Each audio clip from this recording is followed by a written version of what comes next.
Hello, everyone. Thank you for joining, and welcome back to Relaxing Readings, Narration for Relaxation. My name is Andrew. Today I'll be reading another classic Sherlock Holmes mystery, this one a personal favorite of Sir Arthur Conan Doyle.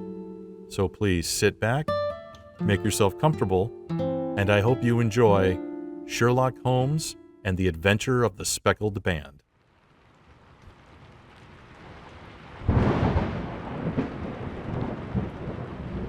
On glancing over my notes of the 70-odd cases in which I have studied the methods of my friend Sherlock Holmes, I find many tragic, some comic, a large number merely strange, but none commonplace. For, working as he did rather for the love of his art than for the acquirement of wealth, he refused to associate himself with any investigation which did not tend towards the unusual and even the fantastic. Of all these varied cases, however, I cannot recall any which presented more singular features than that which was associated with the well-known Surrey family of the Roylotts of Stoke Moran. The events in question occurred in the early days of my association with Holmes, when we were sharing rooms as bachelors in Baker Street. It is possible that I might have placed them upon record before, but a promise of secrecy was made at the time, from which I have only been freed during the last month by the untimely death of the lady to whom the pledge was given. It is perhaps as well that the facts should now come to light, for I have reasons to know that there are widespread rumors as to the death of Dr. Grimsby Roylott, which tend to make the matter even more terrible than the truth. It was early in April in the year 83 that I woke one morning to find Sherlock Holmes standing, fully dressed, by the side of my bed. He was a late riser, as a rule, and as the clock on the mantelpiece showed me that it was only 7:15, I blinked up at him in some surprise, and perhaps just a little resentment, for I was myself regular in my habits. "Very sorry to awaken you, Watson," said he. "But it's the common lot this morning. Mrs. Hudson has been awakened, she retorted upon me, and I on you." "What is it then? A fire?" "No, a client. It seems that a young lady has arrived in a considerable state of excitement, who insists upon seeing me. She is waiting now in the sitting room. Now, when young ladies wander about the metropolis at this hour of the morning, and knock sleeping people awake out of their beds, I presume that it is something very pressing which they have to communicate. Should it prove to be an interesting case, you would, I am sure, wish to follow it from the outset. I thought, at any rate, that I should call you and give you the chance." My dear fellow, I would not miss it for anything. I had no keener pleasure than in following Holmes in his professional investigations, and in admiring the rapid deductions, as swift as intuitions, and yet always founded on a logical basis with which he unraveled the problems which were submitted to him. I rapidly threw on my clothes and was ready in a few minutes to accompany my friend down to the sitting room. A lady, dressed in black and heavily veiled, who had been sitting in the window, rose as we entered. "Good morning, madam," said Holmes cheerily. "My name is Sherlock Holmes. This is my intimate friend and associate, Dr. Watson, before whom you can speak as freely as before myself. I am glad to see that Mrs. Hudson has had the good sense to light the fire. Pray, draw up to it, and I shall order you a cup of hot coffee, for I observe that you are shivering." "It is not cold which makes me shiver," said the woman in a low voice, changing her seat as requested. "What then?" "It is fear, Mr. Holmes. It is terror." She raised her veil as she spoke, and we could see that she was indeed in a pitiful state of agitation, her face all drawn and gray, with restless, frightened eyes like those of some hunted animal. Her features and figure were those of a woman of 30, but her hair was shot with premature gray, and her expression was wary and haggard. Sherlock Holmes ran over to her with one of his quick, all-comprehensive glances. "You must not fear," said he soothingly, bending forward and patting her forearm. "We shall soon set matters right, I have no doubt. You have come in by train this morning, I see." "You know me, then?" "No, but I observed the second half of a return ticket in the palm of your left glove. You must have started early, and yet you had a good drive in a dog cart along heavy roads before you reached the station." The lady gave a violent start and stared in bewilderment at my companion. "There is no mystery, my dear madam," said he, smiling. "The left arm of your jacket is spattered with mud in no less than 7 places. The marks are perfectly fresh. There is no vehicle save a dog cart which throws up mud in that way, and then only when you sit on the left-hand side of the driver." "Whatever your reasons may be, you are perfectly correct," said she. "I started from home before 6, reached Leatherhead at 20 past, and came in by the first train to Waterloo. Sir, I can stand this strain no longer. I shall go mad if it continues. I have no one to turn to, none save only one, who cares for me, and he, poor fellow, can be of little aid. I have heard of you, Mr. Holmes. I have heard of you from Mrs. Farintosh, whom you helped in the hour of her sore need. It was from her that I had your address. Oh, sir, do you not think that you could help me too, and at least throw a little light through the dense darkness which surrounds me? At present, it is out of my power to reward you for your services, but in a month or 6 weeks, I shall be married and with the control of my own income, and then at least you shall not find me ungrateful." Holmes turned to his desk and, unlocking it, drew out a small casebook, which he consulted. "Farintosh," said he. "Ah, yes, I recall the case. It was concerned with an opal tiara. I think it was before your time, Watson. I can only say, madam, that I shall be happy to devote the same care to your case as I did to that of your friend. As to reward, my profession is its own reward, but you are at liberty to defray whatever expenses I may be put to, at the time which suits you best. And now, I beg that you will lay before us everything that may help us in forming an opinion upon the matter." "Alas," replied our visitor, "the very horror of my situation lies in the fact that my fears are so vague, and my suspicions depend so entirely upon small points, which might seem trivial to another, that even he to whom of all others I have a right to look for help and advice looks upon all that I tell him about it as the fancies of a nervous woman. He does not say so, but I can read it from his soothing answers and averted eyes. But I have heard, Mr. Holmes, that you can see deeply into the manifold wickedness of the human heart. You may advise me how to walk amid the dangers which encompass me." "I am all attention, madam." "My name is Helen Stoner, and I am living with my stepfather, who is the last survivor of one of the oldest Saxon families in England, the Roylotts of Stoke Moran, on the western border of Surrey." Holmes nodded his head.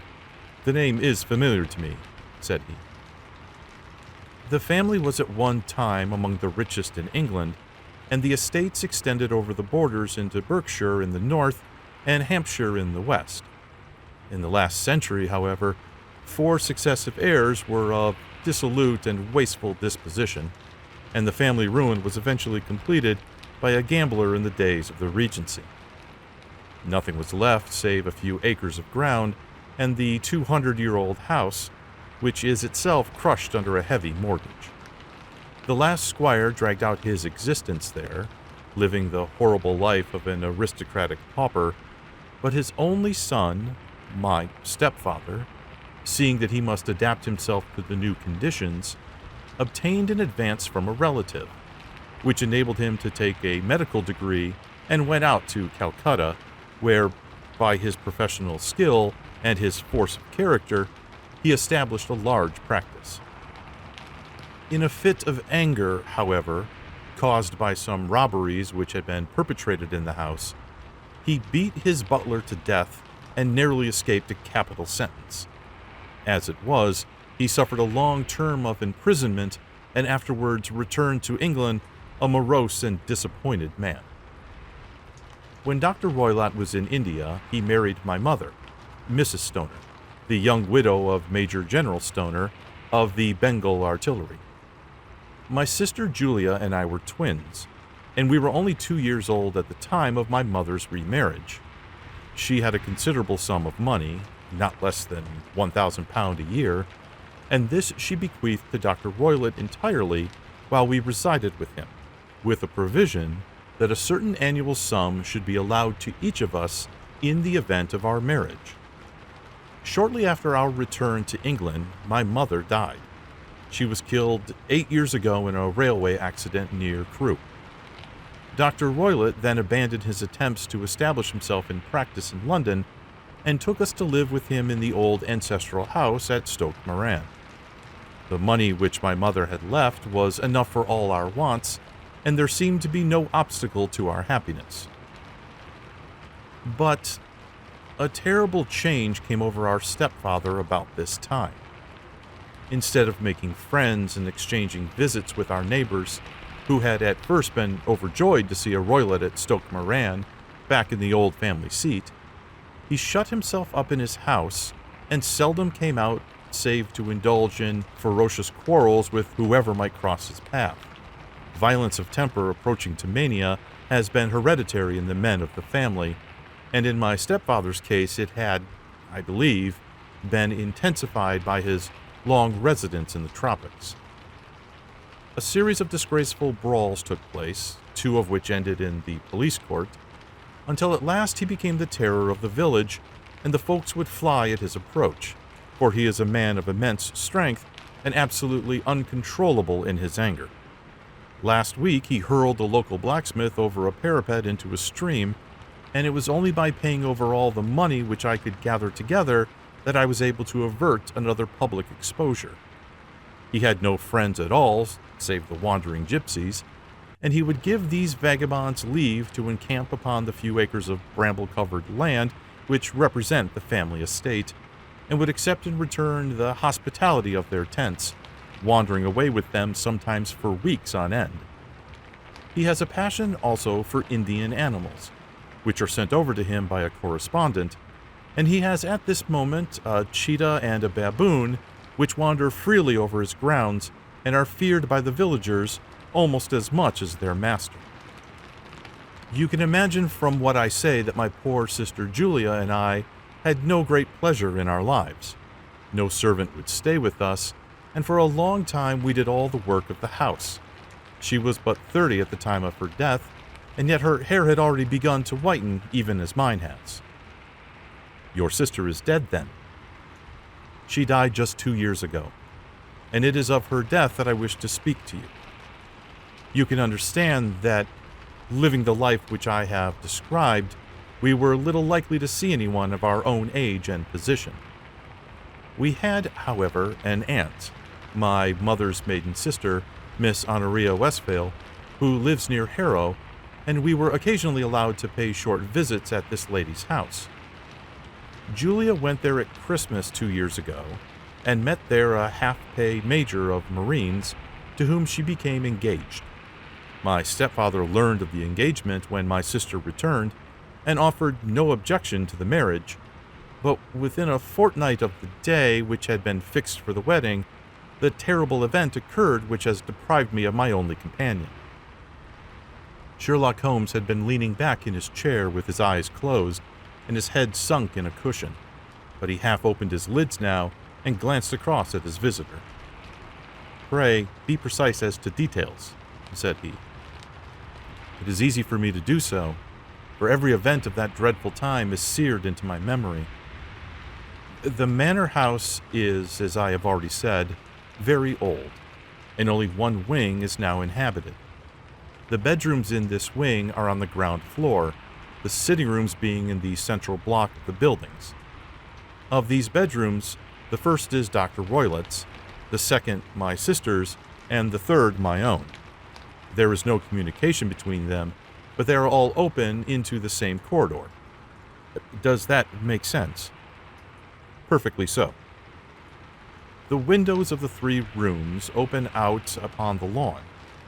That fatal night, Dr. Roylett had gone to his room early, though we knew that he had not retired to rest, for my sister was troubled by the smell of the strong Indian cigars which it was his custom to smoke. She left her room, therefore, and came into mine, where she sat for some time, chatting about her approaching wedding. At 11 o'clock, she rose to leave me, but she paused at the door and looked back. "Tell me, Helen," said she, "have you ever heard anyone whistle in the dead of night?" "Never," said I. "I suppose that you could not possibly whistle yourself in your sleep." "Certainly not. But why?" "Because during the last few nights I have always, about 3 in the morning, heard a low, clear whistle. I'm a light sleeper, and it has awakened me. I cannot tell where it came from, perhaps from the next room, perhaps from the lawn. I thought that I would just ask you whether you had heard it." "No, I have not. It must be those wretched gypsies in the plantation." "Very likely. And yet, if it were on the lawn, I wonder that you did not hear it also." "Ah, but I sleep more heavily than you." "Well, it is of no great consequence at any rate."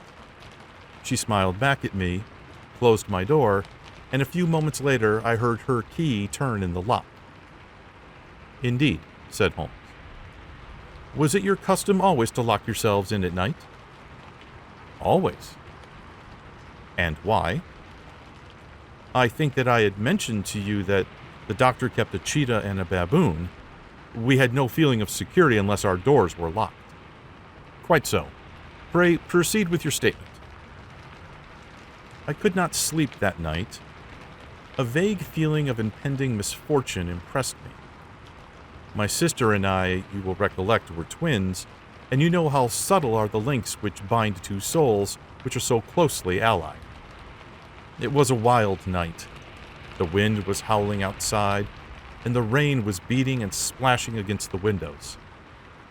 Suddenly, amid all the hubbub of the gale, there burst forth the wild scream of a terrified woman. I knew that it was my sister's voice. I sprang from my bed, wrapped a shawl round me, and rushed into the corridor.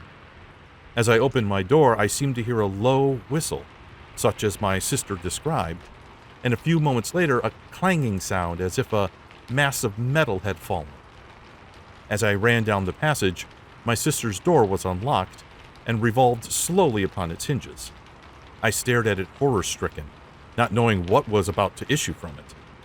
By the light of the corridor lamp, I saw my sister appear at the opening, her face blanched with terror, her hands groping for help, her whole figure swaying to and fro like that of a drunkard. I ran to her and threw my arms around her, but at that moment her knees seemed to give way, and she fell to the ground. She writhed as one who was in terrible pain, and her limbs were dreadfully convulsed. At first I thought that she did not recognize me, but as I bent over her, she suddenly shrieked out in a voice which I shall never forget. "Oh my God, Helen, it was the band, the Speckled Band." There was something else which she would fain have said, and she stabbed with her finger into the air in the direction of the doctor's room, but a fresh convulsion seized her and choked her words. I rushed out, calling loudly for my stepfather, and I met him hastening from his room in his dressing gown. When he reached my sister's side, she was unconscious, and though he poured brandy down her throat and sent for medical aid from the village, all efforts were in vain, for she slowly sank and died without having recovered her consciousness. Such was the dreadful end of my beloved sister. "One moment," said Holmes. "Are you sure about this whistle and metallic sound? Could you swear to it?" "That was what the county coroner asked me at the inquiry. It is my strong impression that I heard it, and yet, among the crash of the gale and the creaking of an old house, I may possibly have been deceived." "Was your sister dressed?" No, she was in her nightdress. In her right hand was found the charged stump of a match, and in her left a matchbook, showing that she had struck a light and looked out about her when the alarm took place. That is important. And what conclusions did the coroner come to? He investigated the case with great care, for Dr. Roylett's conduct had long been notorious in the county, but he was unable to find any satisfactory cause of death. My evidence showed that the door had been fastened upon the inner side, and the windows were blocked by old-fashioned shutters with broad iron bars, which were secured every night. The walls were carefully sounded, and were shown to be quite solid all round, and the flooring was also thoroughly examined with the same result. The chimney is wide, but it is barred up by 4 large staples. It is certain, therefore, that my sister was quite alone when she met her end. Besides, there were no marks of any violence upon her. How about poison? The doctors examined her for it, but without success. What do you think that this unfortunate lady died of, then? It is my belief that she died of pure fear and nervous shock, though what it was that frightened her I cannot imagine. Were there gypsies in the plantation at that time? Yes, there are nearly always some there. Ah, and what did you gather from this allusion to a band, a speckled band? Sometimes I have thought that it was merely the wild talk of delirium, sometimes that it may have referred to some band of people, perhaps to these very gypsies in the plantation. I do not know whether the spotted handkerchiefs, which so many of them wear over their heads, might have suggested the strange adjective which she used. Holmes shook his head like a man who was far from being satisfied. "These are very deep waters," said he. "Pray, go on with your narrative." 2 years have passed since then, and my life has been, until lately, lonelier than ever. A month ago, however, a dear friend, whom I have known for many years, has done me the honor to ask my hand in marriage. His name is Armitage, Percy Armitage, the second son of Mr. Armitage of Cranewater near Reading. My stepfather has offered no opposition to the match, and we are to be married in the course of the spring. 2 days ago, some repairs were started in the west wing of the building, and my bedroom wall has been pierced, so that I have had to move into the chamber in which my sister died, and to sleep in the very bed in which she slept. Imagine, then, my thrill of terror when last night, as I lay awake, thinking over her terrible fate, I suddenly heard in the silence of the night the low whistle which had been the herald of her own death. I sprang up and lit the lamp, but nothing was to be seen in the room. I was too shaken to go to bed again, however, so I dressed, and as soon as it was daylight, I slipped down, got a dog cart at the Crown Inn, which is opposite, and drove to Leatherhead, from whence I have come on this morning with the one object of seeing you and asking your advice." "You have done wisely," said my friend. "But have you told me all?" "Yes, all." "Miss Roylott, you have not. You are screening your stepfather." "Why, what do you mean?" For answer, Holmes pushed back the frill of black lace which fringed the hand that lay upon our visitor's knee. 5 little livid spots, the marks of 4 fingers and a thumb, were printed upon the white wrist. "You have been cruelly used," said Holmes. The lady colored deeply and covered over her injured wrist. "He is a hard man," she said, "and perhaps he hardly knows his own strength." There was a long silence, during which Holmes leaned his chin upon his hands and stared into the crackling fire. "This is very deep business," he said at last. "There are 1,000 details which I should desire to know before I decide upon our course of action. Yet we have not a moment to lose. If we were to come to Stoke Moran today, would it be possible for us to see over these rooms without the knowledge of your stepfather?" "As it happens, he spoke of coming into town today upon some most important business. It is probable that he will be away all day, and that there would be nothing to disturb you. We have a housekeeper now, but she is old and foolish, and I could easily get her out of the way." "Excellent. You are not adverse to this trip, Watson?" "By no means." "Then we shall both come. What are you going to do yourself?" "I have one or two things which I would wish to do now that I am in town, but I shall return by the 12 o'clock train so as to be there in time for your coming. And you may expect us early in the afternoon. I have myself some small business matters to attend. Will you not wait and breakfast?" "No, I must go. My heart is lightened already since I have confided my trouble to you. I shall look forward to seeing you again this afternoon." She dropped her thick black veil over her face and glided from the room. "And what do you think of it all, Watson?" asked Sherlock Holmes, leaning back in his chair. "It seems to me to be a most dark and sinister business." "Dark enough, and sinister enough." "Yet if the lady is correct in saying that the flooring and walls are sound, and that the door, window, and chimney are impassable, then her sister must have been undoubtedly alone when she met her mysterious end. What becomes then of these nocturnal whistles, and what of the very peculiar words of the dying woman?" "I cannot think. When you combine the ideas of whistles at night, the presence of a band of gypsies who are on intimate terms with this old doctor, the fact that we have every reason to believe that the doctor has an interest in preventing his stepdaughter's marriage, the dying allusion to a band, and finally, the fact that Miss Helen Stoner heard a metallic clang, which might have been caused by one of those metal bars that secured the shutters falling back into its place, I think that there is good ground to think that the mystery may be cleared along those lines." "But what then did the gypsies do? I see many objections to any such theory." "And so do I. It is precisely for that reason that we are going to Stoke Moran this day.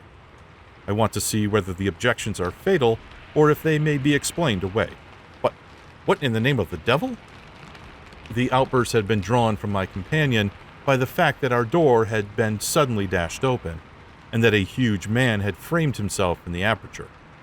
His costume was a peculiar mixture of the professional and of the agricultural, having a black top hat, a long frock coat, and a pair of high gaiters, with a hunting crop swinging in his hand. So tall was he that his hat actually brushed the crossbar of the doorway, and his breadth seemed to span it across from side to side. A large face, seared with 1,000 wrinkles, burned yellow with the sun, and marked with every evil passion, was turned from one to the other of us, while his deep-set, bile-shot eyes and his high, thin, fleshless nose gave him somewhat the resemblance to a fierce old bird of prey. "Which of you is Holmes?" asked this apparition.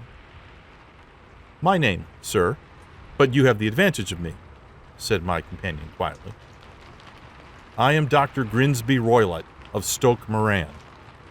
"Indeed, doctor," said Holmes blandly. "Pray, take a seat." "I will do nothing of the kind. My stepdaughter has been here. I have traced her. What has she been saying to you?"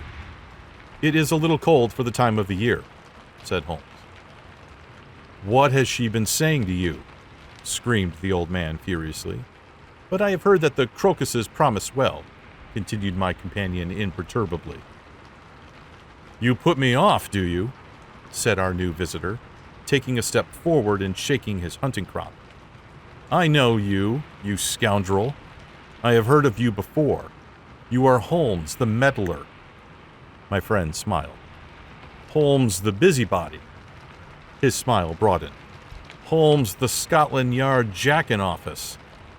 Holmes chuckled heartily. "Your conversation is most entertaining," said he.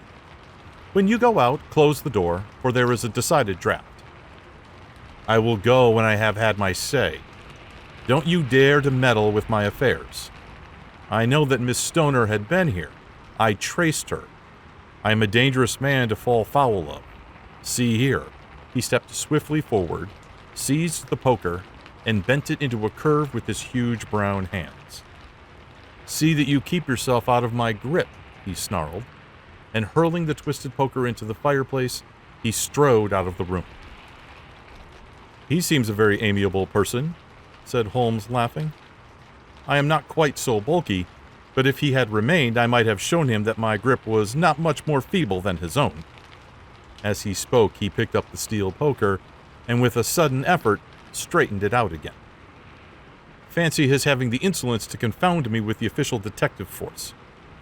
This incident gives zest to our investigation, however, and I only trust that our little friend will not suffer from her imprudence in allowing this brute to trace her. And now, Watson, we shall order breakfast, and afterwards I shall walk down to Doctor's Commons, where I hope to get some data which may help us in this matter. It was nearly 1 o'clock when Sherlock Holmes returned from his excursion. He held in his hand a sheet of blue paper, scrawled over with notes and figures. I have seen the will of the deceased wife, said he. To determine its exact meaning, I have been obliged to work out the present prices of the investments with which it is concerned. The total income, which at the time of the wife's death was little short of £1,100, is now, through the fall in agricultural prices, not more than £750. Each daughter can claim an income of £250 in case of marriage. It is evident, therefore, that if both girls had married, this beauty would have had a mere pittance, while even one of them would cripple him to a very serious extent. My morning's work has not been wasted, since it has proved that he has the very strongest motives for standing in the way of anything of the sort. And now, Watson, this is too serious for dawdling, especially as the old man is aware that we are interesting ourselves in his affairs, so if you are ready, we shall call a cab and drive to Waterloo. I should be very much obliged if you would slip your revolver into your pocket. At Ellie's number 2 is an excellent argument with gentlemen who can twist steel pokers into knots. That and a toothbrush are, I think, all we will need. At Waterloo, we were fortunate in catching a train for Leatherhead, where we hired a trap at the station inn and drove for 4 or 5 miles through the lovely Surrey lanes.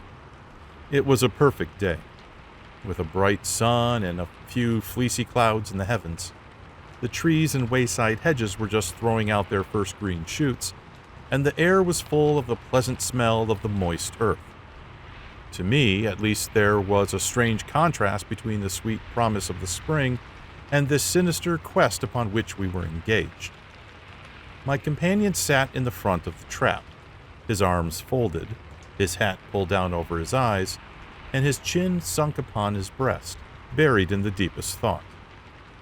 Suddenly, however, he started, tapped me on the shoulder, and pointed over the meadows. "Look there," said he. A heavily timbered park stretched up in a gentle slope, thickening into a grove at the highest point. From amid the branches there jutted out the gray gables and high roof tree of a very old mansion. "Stoke Moran?" said he. "Yes, sir. That be the house of Dr. Grimsby Roylott," remarked the driver. "There is some building going on there," said Holmes. "That is where we are going." "There's the village," said the driver, pointing out a cluster of roofs some distance to the left. "But if you want to get to the house, you'll find it shorter to get over this stile, and so by the footpath over the fields. There it is, where the lady is walking. And the lady, I fancy, is Miss Stoner," observed Holmes, shading his eyes. "Yes, I think we had better do as you suggest." We got off, paid our fare, and the trap rattled back on its way to Leatherhead. "I thought it as well," said Holmes as we climbed the stile, "that this fellow should think we had come here as architects or on some definite business. It may stop his gossip. Good afternoon, Miss Stoner. You see that we have been as good as our word." Our client of the morning had hurried forward to meet us with a face which spoke her joy. "I have been waiting so eagerly for you," she cried, shaking hands with us warmly. "All has turned out splendidly. Dr. Roylott has gone to town, and it is unlikely that he will be back before evening." "We have had the pleasure of making the doctor's acquaintance," said Holmes, and in a few words he sketched out what had occurred. Miss Stoner turned white to the lips as she listened. "Good heavens!" she cried. "He has followed me, then." He is so cunning that I never know where I am safe from. What will he say when he returns? He must guard himself, for he may find that there is someone more cunning than himself upon his track. You must lock yourself up from him tonight. If he is violent, we shall take you away to your aunt's at Harrow. Now, we must make the best use of our time, so kindly take us at once to the rooms which we are to examine." The building was of a gray, lichen-blotched stone, with a high central portion and two curving wings, like the claws of a crab thrown out on each side. In one of these wings, the windows were broken and blocked with wooden boards, while the roof was partly caved in, a picture of ruin. The central portion was in little better repair, but the right-hand block was comparatively modern, and the blinds in the windows, with the blue smoke curling up from the chimneys, showed that this was where the family resided. Some scaffolding had been erected against the end wall, and the stonework had been broken into, but there were no signs of any workmen at the moment of our visit. Holmes walked slowly up and down the ill-trimmed lawn and examined with deep attention the outsides of the windows. "This, I take it, belongs to the room in which you used to sleep, the center one to your sister's, and the one next to the main building to Dr. Roylett's chamber." "Exactly so, but I am now sleeping in the middle one, pending the alterations, as I understand. By the way, there does not seem to be any very pressing need for repairs at that end wall." "There were none. I believe that it was an excuse to move me from my room." "Ah, that is suggestive. Now, on the other side of this narrow wing runs the corridor from which these three rooms open. There are windows in it, of course." "Yes, but very small ones, too narrow for anyone to pass through. As you both locked your rooms at night, your rooms were unapproachable from that side. Now, would you have the kindness to go into your room and bar your shutters?" Miss Stoner did so, and Holmes, after a careful examination through the open window, endeavored in every way to force the shutter open, but without success. There was no slit through which a knife could be passed to raise the bar. Then with his lens he tested the hinges, but they were of solid iron built firmly into the massive masonry. Said he, scratching his chin in some perplexity. "My theory certainly presents some difficulties. No one could pass these shutters if they were bolted. Well, we shall see if the inside throws any light upon the matter." A small side door led into the whitewashed corridor from which the three bedrooms opened. Holmes refused to examine the third chamber, so he passed at once to the second, that in which Miss Stoner was now sleeping, and in which her sister had met her fate. It was a homely little room, with a low ceiling and a gaping fireplace, after the fashion of old country houses. A brown chest of drawers stood in one corner, a narrow white counterpaned bed in another, and a dressing table on the left-hand side of the window. These articles, with two small wicker-work chairs, made up all the furniture in the room, save for a square of Wilton carpet in the center. The boards round and the paneling of the walls were of brown, worm-eaten oak, so old and discolored that it may have dated from the original building of the house. Holmes drew one of the chairs into a corner and sat silent, while his eyes traveled round and up and down, taking in every detail of the apartment. "Where does that bell communicate with?" he asked at last, pointing to a thick bell rope which hung down beside the bed, the tassel actually lying upon the pillow. "It goes to the housekeeper's room." "It looks newer than the other things." "Yes, it was only put there a couple of years ago." "Your sister asked for it, I suppose?" "No, I never heard of her using it. We used always to get what we wanted for ourselves." "Indeed, it seemed unnecessary to put so nice a bell pull there. You will excuse me for a few minutes while I satisfy myself as to this floor." He threw himself down upon his face with his lens in his hand and crawled swiftly backward and forward, examining minutely the cracks between the boards. Then he did the same with the woodwork with which the chamber was paneled. Finally, He walked over to the bed and spent some time in staring at it and in running his eye up and down the wall. Finally, he took the bell rope in his hand and gave it a brisk tug. "Why, it's a dummy," said he.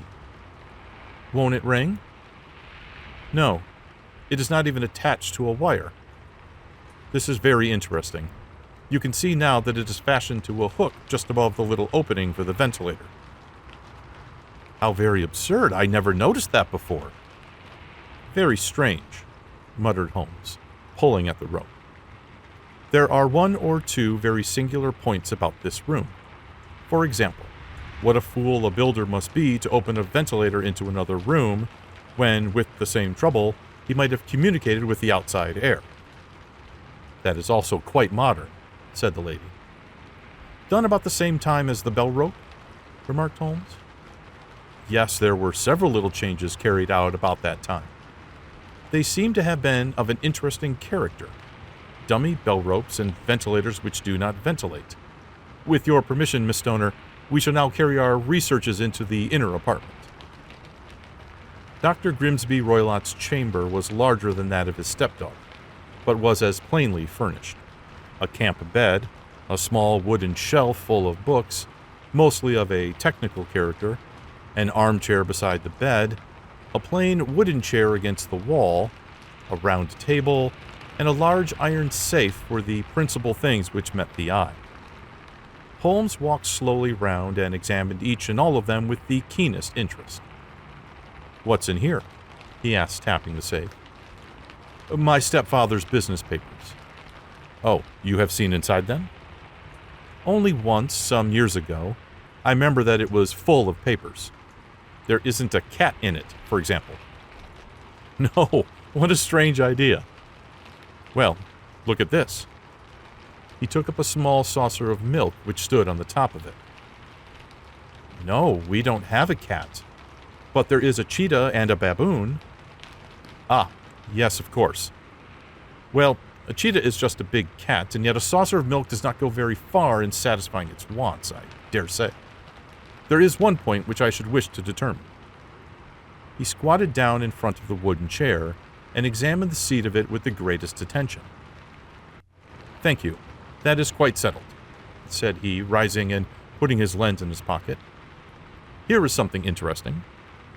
The object which had caught his eye was a small dog lash hung on one corner of the bed.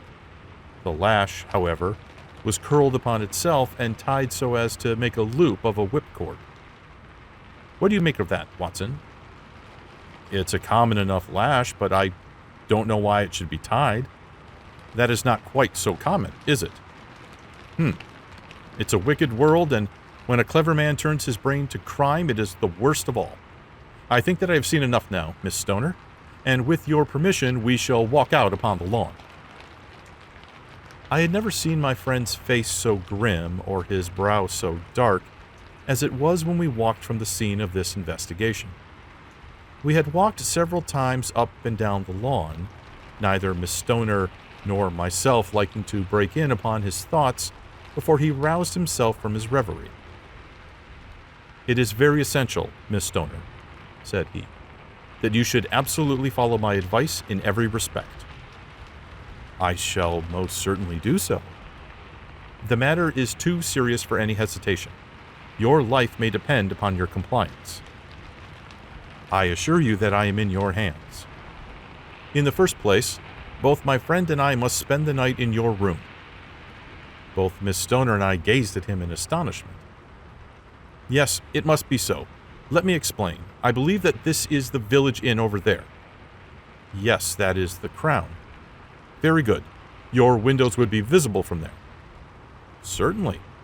"You must confine yourself to your room on pretense of a headache when your stepfather comes back. Then, when you hear him retire for the night, you must open the shutters of your window, undo the hasp, put your lamp there as a signal to us, and then withdraw quietly with everything which you are likely to want into the room which you used to occupy. I have no doubt that in spite of the repairs, you could manage there for one night." "Oh, yes, easily." "The rest you will leave in our hands." But what will you do? We shall spend the night in your room, and we shall investigate the cause of this noise which has disturbed you. I believe, Mr. Holmes, that you have already made up your mind, said Miss Stoner, laying her hand upon my companion's sleeve. Perhaps I have. Then, for pity's sake, tell me what was the cause of my sister's death. I should prefer to have clearer proofs before I speak. You can at least tell me whether my own thought is correct, and if she died from sudden fright. No, I do not think so. I think that there was probably some more tangible cause. And now, Miss Stoner, we must leave you, for if Dr. Roylott returned and saw us, our journey would be in vain. Goodbye, and be brave, for if you will do what I have told you, you may rest assured that we shall soon drive away the dangers that threaten you. Sherlock Holmes and I had no difficulty in engaging a bedroom and sitting room at the Crown Inn. They were on the upper floor, and from our window we could command a view of the avenue gate and of the inhabited wing of Stoke Moran Manor House. At dusk, we saw Dr. Grimsby Roylott drive past, his huge form looming up beside the little figure of the lad who drove him. The boy had some slight difficulty in undoing the heavy iron gates, and we heard the hoarse roar of the doctor's voice and saw the fury with which he shook his clenched fists at him. The trap drove on, and a few minutes later we saw a sudden light spring up among the trees as the lamp was lit in one of the sitting rooms. "Do you know, Watson," said Holmes as we sat together in the gathering darkness, "I have really some scruples as to taking you tonight. There is a distinct element of danger." "Can I be of assistance?" "Your presence might be invaluable." "Then I shall certainly come." "It is very kind of you." "You speak of danger. You have evidently seen more in these rooms than was visible to me." "No, but I fancy that I may have deducted a little more. I imagine that you saw all that I did." "I saw nothing remarkable save the bell rope, and what purpose that could answer, I confess, is more than I can imagine." "You saw the ventilator, too?" "Yes, but I do not think that it is such a very unusual thing to have a small opening between two rooms. It was so small that a rat could hardly pass through. I knew that we should find a ventilator before ever we came to Stoke Moran." "You remember in her statement, she said that her sister could smell Dr. Roylott's cigar. Now, of course, that suggested at once that there must be a communication between the two rooms. It could only be a small one, or it would have been remarked upon at the coroner's inquiry. I deduced a ventilator." "But what harm can there be in that?" "Well, there is at least a curious coincidence of dates. A ventilator is made, a cord is hung, and a lady who sleeps in the bed dies. Does not that strike you?" "I cannot as yet see any connection." "Did you observe anything very peculiar about that bed?" "No." "It was clamped to the floor. Did you ever see a bed fastened like that before?" "I cannot say that I have." "The lady could not move her bed. It must always be in the same relative position to the ventilator and to the rope, or so we may call it, since it was clearly never meant for a bell pull." "Holmes," I cried, "I seem to see dimly what you are hinting at. We are only just in time to prevent some subtle and horrible crime." "Subtle enough and horrible enough. When a doctor does go wrong, he is the first of criminals. He has nerve, and he has knowledge. Palmer and Pritchard were among the heads of their profession. This man strikes even deeper, but I think, Watson, that we shall be able to strike deeper still. But we shall have horrors enough before the night is over. For goodness' sake, let us have a quiet pipe and turn our minds for a few hours to something more cheerful." About 9 o'clock the light among the trees was extinguished, and all was dark in the direction of the manor house. 2 hours passed slowly away, and then suddenly, just at the stroke of 11, a single bright light shone out right in front of us. "That is our signal," said Holmes, springing to his feet. "It comes from the middle window." As we headed out, he exchanged a few words with the landlord, explaining that we were going on a late visit to an acquaintance and that it was possible that we might spend the night there. A moment later, we were out on the dark road, a chill wind blowing in our faces, and one yellow light twinkling in front of us through the gloom to guide us on our somber errand. There was little difficulty in entering the grounds, for unrepaired breaches gaped in the old park wall. Making our way among the trees, we reached the lawn, crossed it, and were about to enter through the window when out from a clump of laurel bushes there darted what seemed to be a hideous and distorted child, who threw itself upon the grass with writhing limbs and then ran swiftly across the lawn into the darkness. "My God," I whispered. "Did you see it?" Holmes was for the moment as startled as I. His hand closed like a vice upon my wrist in his agitation. Then he broke into a low laugh and put his lips to my ear. "It is a nice household," he murmured. "That is the baboon." I had forgotten the strange pets which the doctor affected. There was a cheetah, too. Perhaps we might find it upon our shoulders at any moment. I confess that I felt easier in my mind when, after following Holmes' example and slipping off my shoes, I found myself inside the bedroom. My companion noiselessly closed the shutters, moved the lamp onto the table, and cast his eyes round the room.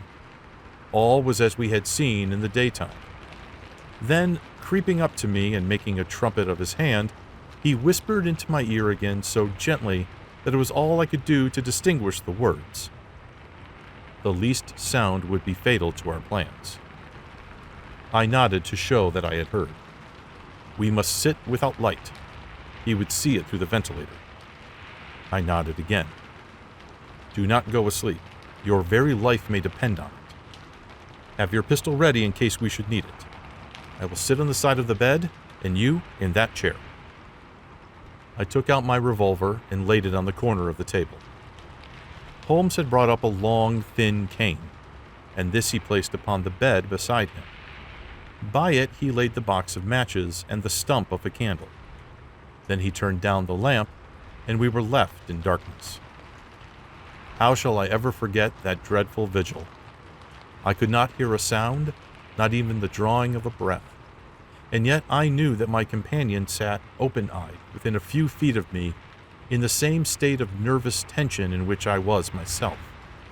The shutters cut off the least ray of light, and we waited in absolute darkness.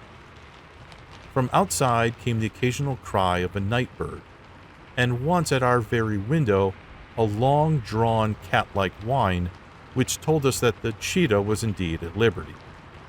Far away, we could hear the deep tones of the parish clock, which boomed out every quarter of an hour. How long they seemed, those quarters. 12 struck, and 1, and 2, and 3. And still, we sat waiting silently for whatever might befall. Suddenly, there was the momentary gleam of a light up in the direction of the ventilator, which vanished immediately, but was succeeded by a strong smell of burning oil and heated metal.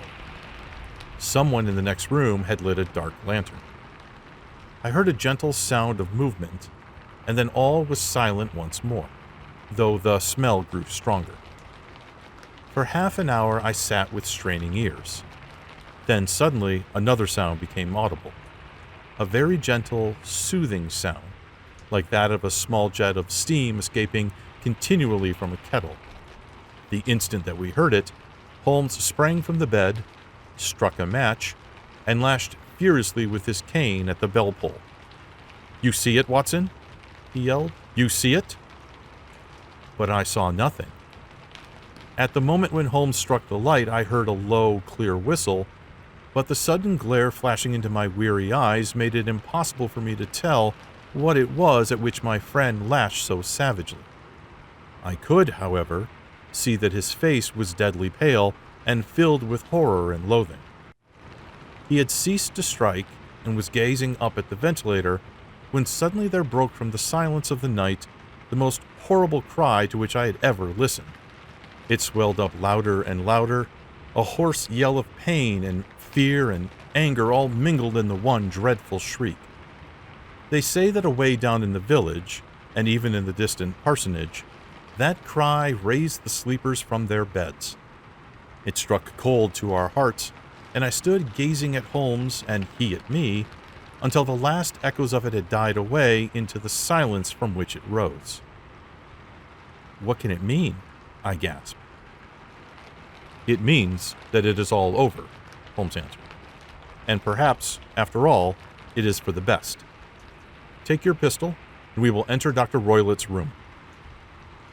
With a grave face, he lit the lamp and led the way down the corridor.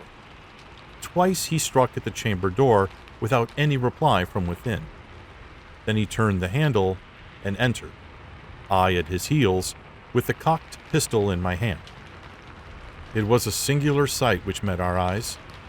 On the table stood a dark lantern with the shutter half open, throwing a brilliant beam of light upon the iron safe, the door of which was ajar. Beside this table, on the wooden chair, sat Dr. Grimsby Roylott, clad in a long gray dressing gown, his bare ankles protruding beneath, and his feet thrust into red heelless Turkish slippers. Across his lap lay the short stock with the long lash which we had noticed during the day. His chin was cocked upward, and his eyes were fixed in a dreadful, rigid stare at the corner of the ceiling. Round his brow he had a peculiar yellow band with brownish speckles, which seemed to be bound tightly around his head. As we entered, he made neither sound nor motion. "The band. The Speckled Band," whispered Holmes. I took a step forward. In an instant, his strange headgear began to move, and there reared itself from among his hair the squat, diamond-shaped head and puffed neck of a serpent. "It is a swamp adder," cried Holmes. "The deadliest snake in India. He has died within 10 seconds of being bitten. Violence does, in truth, recoil upon the violent, and the schemer falls into the pit which he digs for another. Let us thrust this creature back into its den, and we can then remove Miss Stoner to some place of shelter and let the county police know what has happened." As he spoke, he drew the dog whip swiftly from the dead man's lap, and throwing the noose round the reptile's neck, he drew it from its horrid perch, and carrying it at arm's length, threw it into the iron safe, which he closed upon it. Such are the true facts of the death of Dr. Grimsby Roylott of Stoke Moran. It is not necessary that I should prolong a narrative which has already run to great length by telling how we broke the sad news to the terrified girl, how we conveyed her by the morning train to the care of her good aunt at Harrow, of how the slow process of official inquiry came to the conclusion that the doctor met his fate while indiscreetly playing with a dangerous pet. The little which I had yet to learn of the case was told me by Sherlock Holmes as we traveled back the next day. "I had," said he, "come to an entirely erroneous conclusion which shows, my dear Watson, how dangerous it always is to reason from insufficient data. The presence of the gypsies and the use of the word band, which was used by the poor girl, no doubt to explain the appearance which she had caught a hurried glimpse of by the light of her match, were sufficient to put me upon an entirely wrong scent. I can only claim the merit that I instantly reconsidered my position when, however, it became clear to me that whatever danger threatened an occupant of the room could not come either from the window or the door. My attention was speedily drawn, as I have already remarked to you, to this ventilator, and to the bell rope which hung down to the bed. The discovery that this was a dummy, and that the bed was clamped to the floor, instantly gave rise to the suspicion that the rope was there as a bridge for something passing through the hole and coming to the bed. The idea of a snake instantly occurred to me, and when I coupled it with my knowledge that the doctor was furnished with a supply of creatures from India, I felt that I was probably on the right track. The idea of using a form of poison which could not possibly be discovered by any chemical test was such a one as would occur to a clever and ruthless man who had an Eastern training. The rapidity with which such a poison would take effect would also, from his point of view, be an advantage. It would be a sharp-eyed coroner indeed, who could distinguish the two little dark punctures which would show where the poisoned fangs had done their work. Then I thought of the whistle. Of course he must recall the snake before the morning light revealed it to the victim. He had trained it, probably by the use of the milk which we saw, to return to him when summoned. He would put it through this ventilator at the hour that he thought best, with the certainty that it would crawl down the rope and land on the bed. It might or might not bite the occupant. Perhaps she might escape every night for a week, but sooner or later she must fall a victim. I had come to these conclusions before ever I had entered his room. An inspection of his chair showed me that he had been in the habit of standing on it, which of course would be necessary in order that he could reach the ventilator. The sight of the safe, the saucer of milk, and the loop of whipcord were enough to finally dispel any doubts which may have remained. The metallic clang heard by Miss Stoner was obviously caused by her stepfather hastily closing the door of his safe upon its terrible occupant. Having once made up my mind, you know the steps which I took in order to put the matter to the proof. I heard the creature hiss, as I have no doubt that you did also, and I instantly lit the light and attacked it, with the result of driving it through the ventilator, and also with the result of causing it to turn upon its master at the other side. Some of the blows of my cane came home, and roused its snakish temper, so that it flew upon the first person it saw. In this way, I am no doubt indirectly responsible for Dr. Grimsby Roylett's death, and I cannot say that it is likely to weigh very heavily upon my conscience.